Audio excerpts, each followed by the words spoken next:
తెలంగాణలో సన్నధాన్యానికి గిరాకీ పెరిగింది. ఇదే అదునుగా తీసుకున్న ఏపీ రైతులు ఇక్కడ సన్నధాన్యం అమ్ముకునేందుకు లారీల్లో తరలి వచ్చేస్తున్నారు.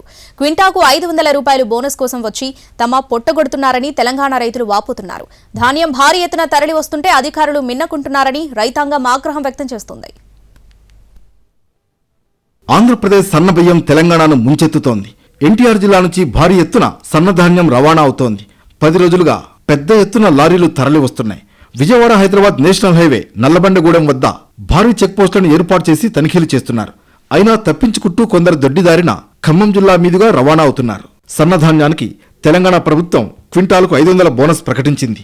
దీంతో అడ్డదారిలో సొమ్ము చేసుకునేందుకు కొందరు ప్లాన్ వేశారు. దళారుల సాయంతో అక్కడి వ్యాపారులు ఏపీ సరిహద్దు జిల్లాల్లోంచి భద్రాద్రి, ఖమ్మం జిల్లాలకు ధాన్యాన్ని పెద్ద ఎత్తున తరలిస్తున్నారు. ఖమ్మం జిల్లాలోని ఐకేపీ కేంద్రాలకు రోజుకు 10ల కొద్దీ లారీల్లో సన్నాలను తీసుకొచ్చి విక్రయిస్తున్నారు. దీంతో స్థానిక రైతులు మొత్తుకుంటున్నారు. ఈ వెహికల్ రావడం వల్ల రోజుకి 70 లారీల వల్ల గత 20 రోజుల నుంచి 140 లారీలు రావడం జరిగింది.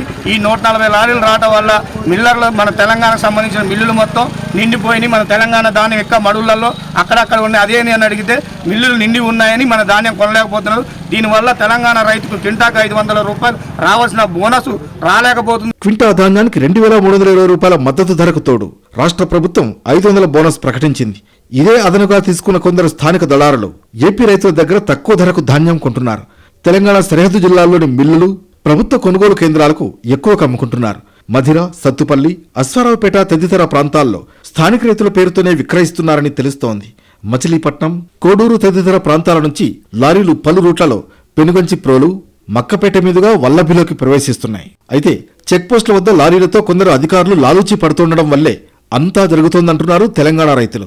2 రోజులుగా స్థానిక రైతులు ఈ లారీలను అడ్డుకోవడంతో అసలు విషయం వెలుగు చూసింది.